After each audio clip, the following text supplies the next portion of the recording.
How you doing? I'm Kevin O'Hara for Alcohol Mastery, and this is Stop Drinking Alcohol week 47.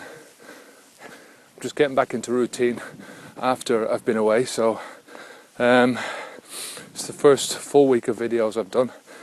I had a question this week as well off a guy, and he asked whether I made the decision to quit drinking sort of over a length of time, or was it because of one isolated event, something that just forced me over the edge. And really it was a bit of both. When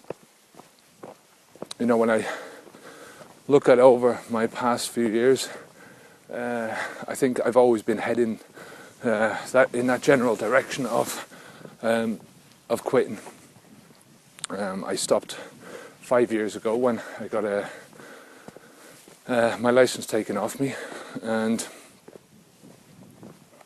I really wanted to stay off the drink then for just a year, just while I didn't have my license, basically, to prove to myself that I could do it, and for various different reasons, mostly because I had a big shock to the system when you get stopped by the police and your license is taken off you. A stupid thing to be doing, but there you go. It just shows you how far your judgment disappears when you're relying on drink that much. But anyway,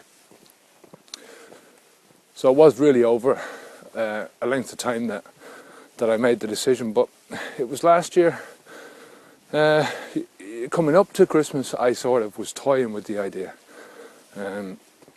of stopping drinking. And my son came over in December, towards the middle of December, just to spend Christmas with me.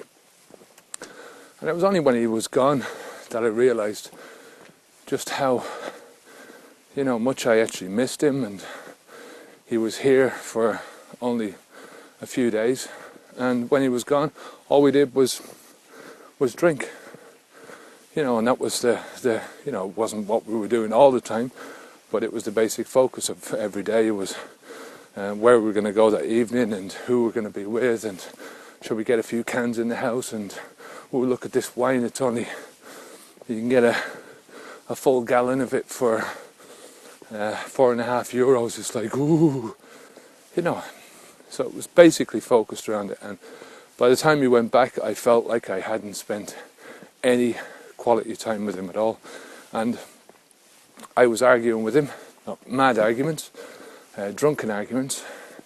And he's the person that I care most about in the world, and very close.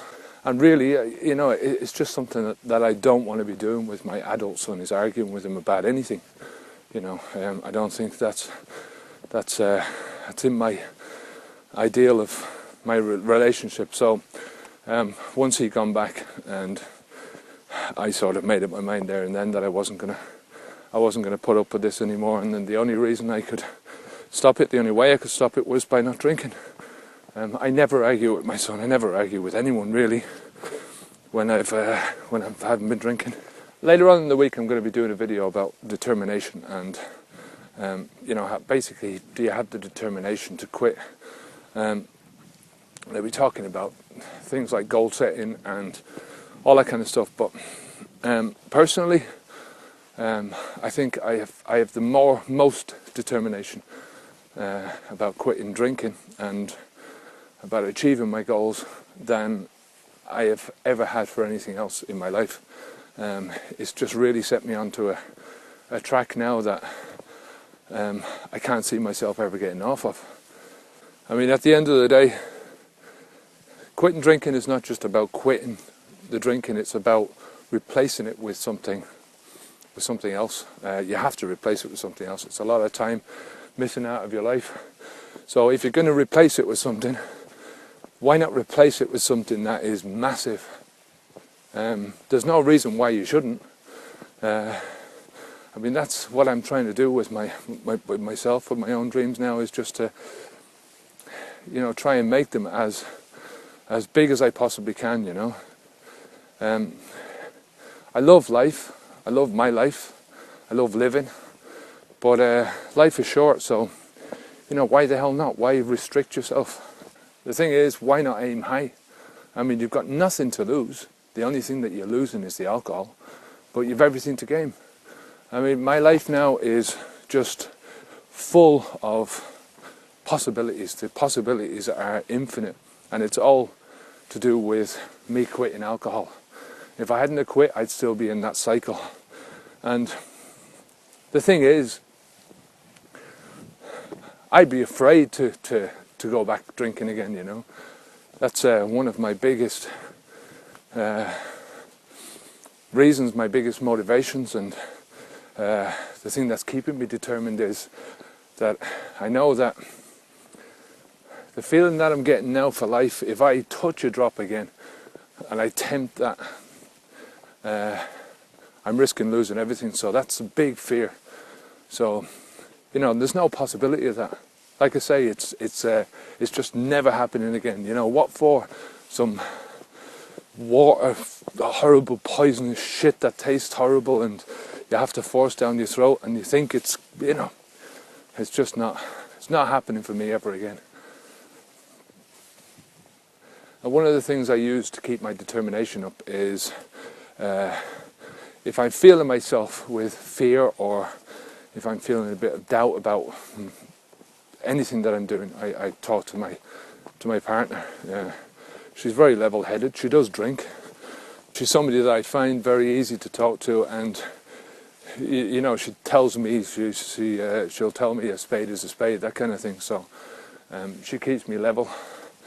And if I'm having doubts about, not about drinking specifically, but about anything, she's the person that I go to talk to.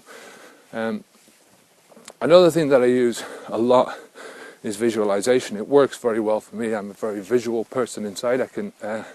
That's the way I see things. And what helps me really to focus myself and to keep the determination, to keep motivated, is to think about my son. Like I say, he's the person that I feel the closest to in life, and he's the person that I want to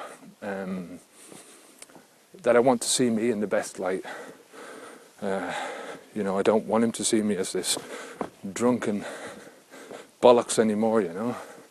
So the way I do this with Sean is, if I'm feeling any way bad about drinking, or it comes into my head, I visualize Sean just being disapproving or being pissed off with me, really. And I visualize him as being really, really pissed off. I mean, he's telling me what a fucking idiot I am, and, you know, I can just see his face is just, you know, disgust. And he's walking away from me and saying he doesn't want to talk to me anymore, and that's the way I visualize it now. I know he's never going to do that, but you have to make powerful visualizations in order for them to work. And it works exactly the same way, the opposite way around. You can make visualizations, powerful visualizations, to give yourself a pat on the back. So I see Sean being proud of me and telling me in no uncertain terms how proud he is of me. Every father wants their children to be proud of them, and they have an image in their head of what that would manifest itself if the child ever came up to them and started talking to them. This is what they think in their head, this is what their kid is going to say. So that's exactly the way I do things now. I don't expect him to do that in real life, but it really, really helps. So if you're going to use these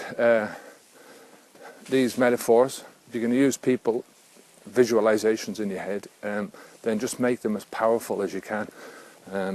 That's the trick. It might not work for you, but it certainly does work for me. If you have any questions about any of the points I've been making in these videos, please leave a message. Next week I'll be talking about never having a drink again. Ooh, you know, that fear that you have at the beginning when you quit, and you think, well, you know, can I really face never having an alcoholic beer again, so tune in for that one. Until next time, my name's Kevin O'Hara for Alcohol Mastery.